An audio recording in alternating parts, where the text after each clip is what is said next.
당장의 문제는 미국 경제가 소비 중심으로 그동안 높은 성장을 했어요. 미국 GDP의 소비가 차지하는 71%인데요. 그런데 미국 사람들이 그동안 너무 많이 써버렸습니다. 가계저축률이 작년에 3.7%로 2007년 이후 가장 낮은 수준입니다.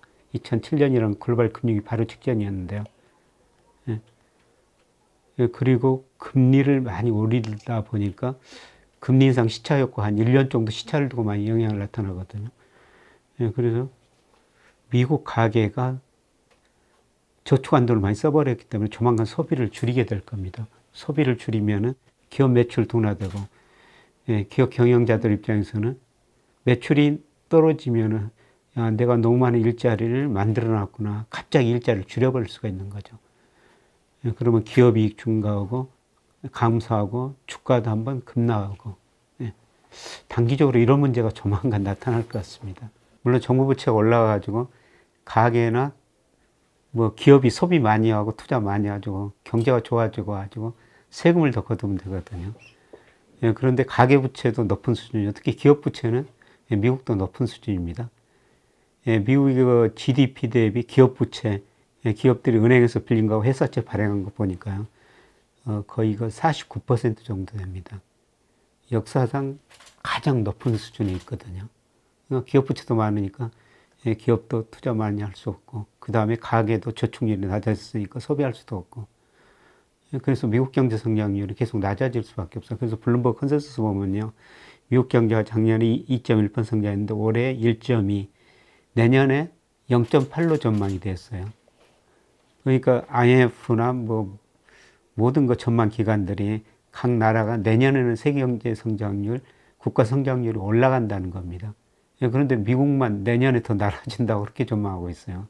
근데 심각한 뭐 2기까지는 뭐 안 갈 것 같은데요. 하여튼 제가 보기에는 3분기부터 미국 경제가 마이너스 성장할 것 같습니다.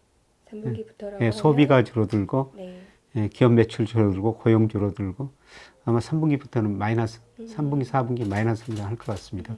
그리고 이제 마이너스 성장하면은 수요가 위축돼가지고 물가 상승률이 낮아지니까 미국이 뭐 조만간 금리 인상 사이클을 멈추고요. 네. 뭐 보다가 또 경기가 뭐 2분기 연속 침체에 빠지면은 금리 또 인하하고 돈 좀 풀겠죠. 그런데 문제는 그게 과거 2008년, 2020년에는 재정정책, 통화정책이라는 무기가 있었는데, 그래서 V자형이 회복했어요. 지금 정부 부채가 높으니까 과거처럼 정부가 돈을 쓸 수도 없고, 가계 기업 부채 상대적으로 높으니까 금리가 낮더라도 소비 투자가 안 늘어날 거라는 거죠. 그래서 이 기가 경기 침체가 오더라도 회복 속도가 느리고요. 상당히 오랫동안 낮은 성장을 하게 될 거라는 겁니다.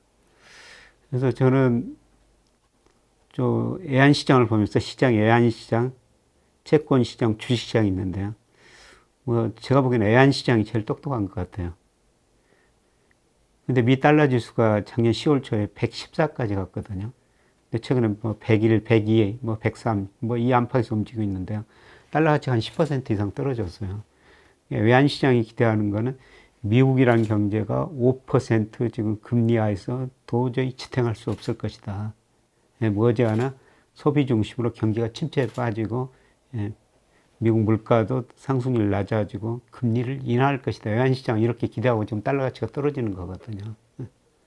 근데 그게 올 하반기부터 네. 외환시장이 기대하는 미국 경제, 미국 기대가, 외환시장 기대가 현실로 나타날 것 같습니다.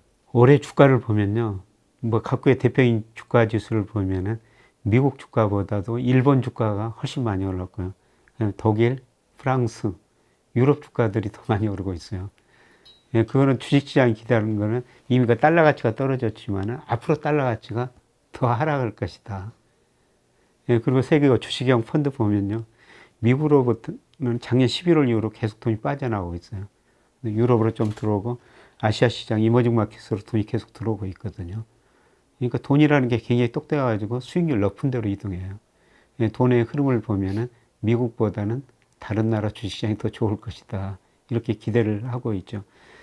그런데 저는 뭐 달러 가치가 고점에서 한 10% 떨어졌지만은 미국의 대내 불균형이 너무 심화됐거든요. 아까 정부 부채 많고, 그 다음에 순대외 부채도 예, 지금 그 GDP 대비 63% 작년. 이거 굉장히 높은 수준입니다. 예, 이런 불균형을 해소하기 위해서는 달러 가치가 떨어질 수밖에 없다는 거죠. 예, 달러 가치가 하락할 때는 미국 주가보다 다른 나라 주가가 더 많이 올랐어요. 예, 그래서 저는 뭐 앞으로 10년은 미국 주식은 가감히 줄이고 차라리 미국 주식 살려면 일본 주식 사고 유럽 주식 선진국 사시려면요. 예, 그 다음에 신흥시장 살려면은 우리나라, 뭐 중국, 뭐 대만, 베트남 예, 이런 나라 주식 사시는 게 더 좋을 것 같다고 보고 있습니다. 올해는 경제 아주 어렵습니다. 예, 그런데 선행지수는 미래 경제를 뭐 예고해주는 지표인데요. 뭐 제가 올해 뭐 주식시장 뭐 경제 전망하면서 3월 무렵이 선행지수가 저점일 것이다. 그래서 올해 우리 주가는 그래도 긍정적으로 내다보자 이런 전망을 했는데 우선 그 OECD께 먼저 발표가 됐어요. OECD 선행지수, 한국 선행지수가 2021년 5월 정점이었었는데요. 3월까지 떨어졌죠. 근데 4월에 약간 반등을 했어요. 이게 이제 추세적으로 반등인지 좀 더 지켜봐야 되겠죠. 예, 그런데 제가 보기에는 3월이 저점이었을 것 같습니다. 예, 그리고 통계청 것도 뭐 다음 주에 4월 통계가 발표되는데요. 통계청에도 뭐 3월, 늦어도 4월이 저점일 것 같거든요.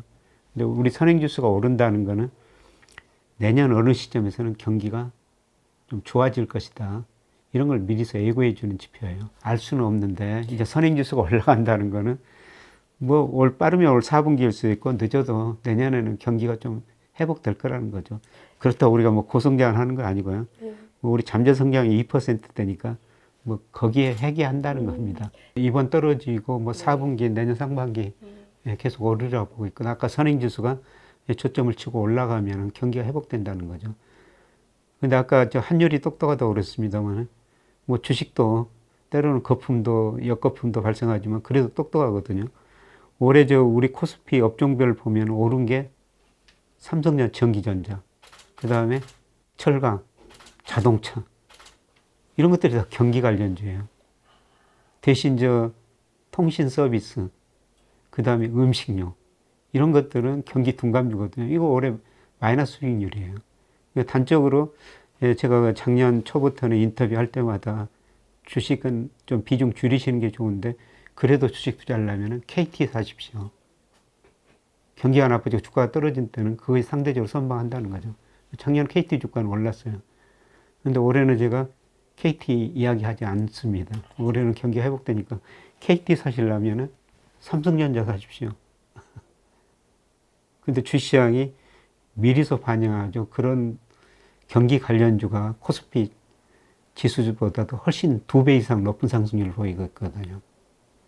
그러니까 주가 경기 관련주가 오르고 선행지수 이제 순환 변동치 오르고 그 다음에 내년 어느 시점 빠르면 4분기부터일 수 있는데 경기 회복된다는 겁니다.